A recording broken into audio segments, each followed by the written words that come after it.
Joe Rogan has just reacted to Jake Paul's latest jaw surgery update, and suddenly the entire conversation around a Jake Paul versus Anthony Joshua fight feels completely different. And Anthony Joshua is going to connect with a bomb and breaks his jaw in 2 places. Yeah. And he's fucked. His jaw's wired shut now. He lost teeth. See, I mean, he made it to the 6th round. Yeah. Pretty wild. Did they put your teeth back in when they pop out like that, or are they gone forever? I don't know. But this shit's wired shut for like 6 weeks now. Yeah. You got to eat nothing but protein shakes. Bro. Oof.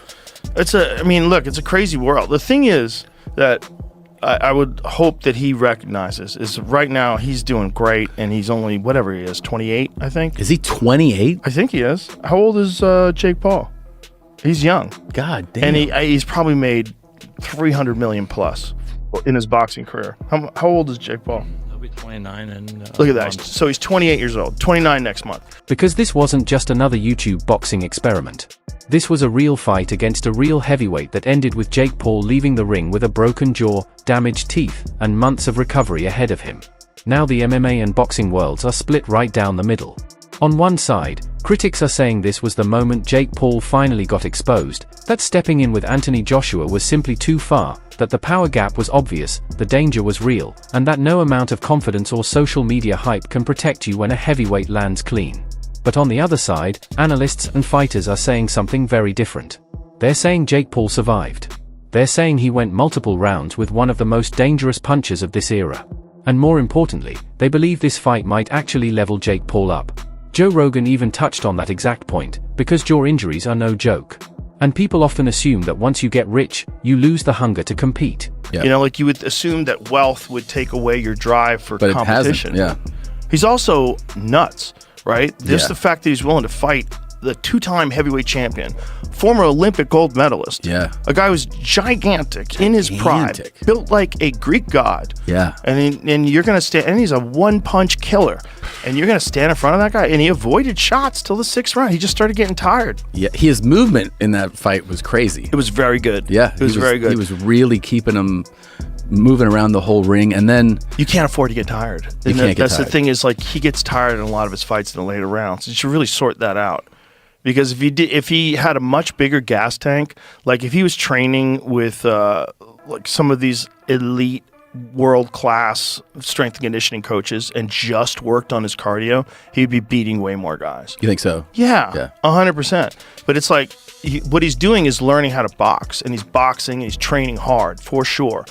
But to get that world-class gas tank, you need like a Sam Calavita, you need like a Nick Curson, you need like these plyometrics experts that got heart rate monitors on you, and they're checking when your recovery is ready and go. Yeah. And you're fucking yeah. You need guys monitoring your recovery, monitoring your heart rate variability, your VO2 max. I couldn't believe it. I don't know. Maybe he is. Maybe I'm wrong. Maybe he is doing that. But whatever it is, it's not enough. It's not enough. I broke Jake's jaw. And his teeth look a bit removed as well. Yeah, his teeth have come out of place. But credit to him, he done well. But I told him what was going to happen. But it just took 6 rounds to do that. People will criticise you for going 6 rounds with Jake Paul. How do you feel about that? I deserve it. Why? Come on. Because, you know, most people wouldn't have the balls ever to step in a boxing ring to bring in their life. He stepped in a boxing ring with one of the baddest men on the planet, who's 40 pounds heavier than him and 6 inches taller. That's insane.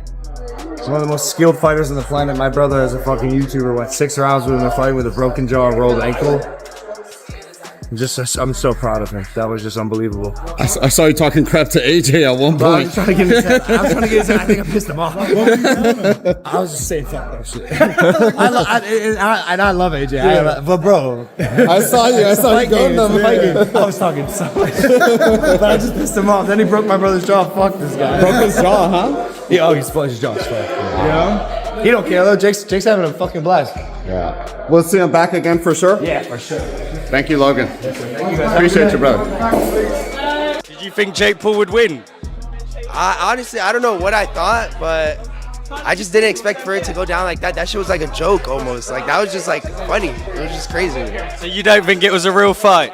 Nah, I think it was more for entertainment. He's a good entertainer. You know, that's just who he is since he was young. So what should Jake Paul do next? Should he carry on fighting in professional boxing? no, stick with YouTube. Quit boxing immediately.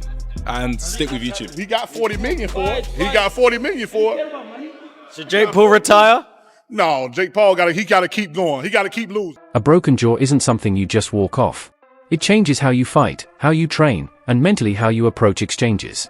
Once you've felt that kind of impact, once you've had your jaw wired or surgically repaired, there's always that question in the back of your mind, will it happen again? That's where the debate really heats up. Some people believe this will make Jake Paul more hesitant, less willing to trade, and less comfortable standing in the pocket. They think we'll see a safer, more cautious version of Jake Paul moving forward, someone who boxes to avoid damage instead of trying to dominate. But Jake Paul is saying the complete opposite. He claims this injury has actually lit a fire inside him. Your chin. I mean, anyone who questioned whether or not you had a chin, I think the answer to that question was proven last night. Bro, you can take a shot. Anthony Joshua hits you with probably his hardest shot that we've seen drop every other single fighter that he's fought. Yeah. And he hit you in the face, and not only did you not get knocked out, you dropped and said, wow. I was like, wow, that was nice. I was on the ground, I was like, that was a good shot. Dude. Did he surprise you with his power? No, to be honest, no, but I mean, he surprised my jaw. It's literally your snapped, face, bro. It's literally snapped. Dude, when completely snapped. After the fight, you were like, I think like one of my teeth is, and you open your mouth, and I was the first to see it. I went, oh, you broke your jaw, dude. On both sides too. I really take my hat off. So I mean, we have to see if it is a broken jaw. Those injuries are very difficult to come back from. But as AJ said, like that last shot would have knocked out a lot of heavyweights. And I know he went down heavy, but you know he was conscious on the floor. And I thought his game plan, although obviously very negative early on, which it had to be, was smart at times. And there were times where he held his feet and let his hands go. You know, it was a very one-sided fight. It was always going to be a one-sided fight. But you can't give him anything but credit and respect. There's a lot of negative people out there. There's a lot of people who want to criticize people. They're not doing what Jake Paul's done. He just went in with Anthony Joshua and gave it his best shot. Took a lot of punishment and ended the fight eventually on his feet after the stoppage. So, you know, I think he'll have to see physically how that jaw, I don't know the severity of it. It's a very difficult injury to come back from. But he showed he's got ability, and that's what we said. You know, he's dedicated to the game. They are A+ first class. It is a huge honor for me to do these events whenever I can. I enjoy them. And I think the obviously the more seasoned and better and more accomplished and veteran fighter won. But I don't think Jake's stock goes down. He could still fight, the Furies and the KSIs. I would love to see that fight of the world, even the Darren Tills of the world. Like, I think that there is still very much a market. But obviously there's levels. And by the way, there are weight classes for a reason as well. He's a cruiserweight. He's not a heavyweight. But it sounds like he wants to keep going. And it sounds like AJ wants to keep going, although in a brief conversation with a member of his team, they said maybe this February date is too soon. He specifically mentioned Tyson Fury. Bypass that February date. Go straight to Tyson. I know there is a fight on the table for February, but again, that's why I hate when they announce these things before. You could get tired, you could get hurt, you could get, who knows, banged up. So let's see if that February date remains.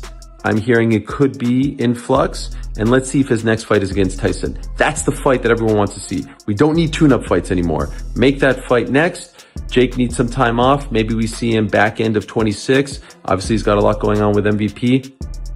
And obviously, he has to heal that broken jaw. That it's made things real in a way they never were before. That getting hurt by Anthony Joshua didn't scare him, it motivated him. And according to Rogan, that shift in mindset is fascinating, because fighters either break after injuries like this or they come back sharper, smarter, and more dangerous. Looking back at the fight itself, the story is clear. Anthony Joshua didn't rush. He didn't brawl. He didn't underestimate Jake Paul. He stayed patient, picked his moments, and when he landed clean, the difference in power was undeniable. One shot changed the entire direction of the fight. And yet, Jake Paul didn't fall apart. He didn't panic. He stayed in the fight, absorbed the pressure, and showed a level of toughness that even his harshest critics didn't expect. That alone has shifted the narrative more than people want to admit. For Anthony Joshua, this win did exactly what he needed. It reminded people that when he's composed and patient, he's still a serious threat. It stabilized his image after recent ups and downs and reinforced why heavyweight boxing is a completely different world. as a fighter, as a boxer, as a professional boxer, he's poor. And I mean this with the greatest respect. Like, you know, he's come off the couch watching YouTube, doing YouTube and influencing people to get Anthony Joshua in the ring. Should Jake Paul and Anthony Joshua ever be in the ring together? No. Should they fuck? But the business side to it, they fucking walked away with millions. The fight was poor. Jake was just in there to survive. Yeah, there's just loads. We can keep going on and on about it. Was it a success? Probably. They both walked away with millions. But for Jake to get Joshua in the ring there, you can say all you want, but I think personally, if that fight fell on Tyson Fury's lap first, he would have took it. You know, which heavyweight's going to say, yeah, it is. Just let's say, an example, 50 million to fight Jake Paul. You know, they're going to say no. I don't think one heavyweight in world boxing would have said no, barring Alexander Usyk. No, definitely as well. Final one on this as well. Do you side with the fact that kind of the first meaningful shot that Joshua threw, the fight was over? Yeah, the first clean shot on the chin. Yeah, I thought. Look, I'm not criticising Joshua, but I thought Joshua was poor. Like, never really just like cut the ring off properly. Followed Jake around the ring a bit, but also Jake was running. Joshua could have just thought like, I'll get you in a minute. You're gonna stop in a minute. So when I said I thought Joshua was poor, I just thought the first 5 rounds was shit. Jake was just running and falling on the floor. It must have done Joshua's head in, to be totally honest with you. But yeah, the first clean shot dropped him. Next one stopped the fight, broke his jaw.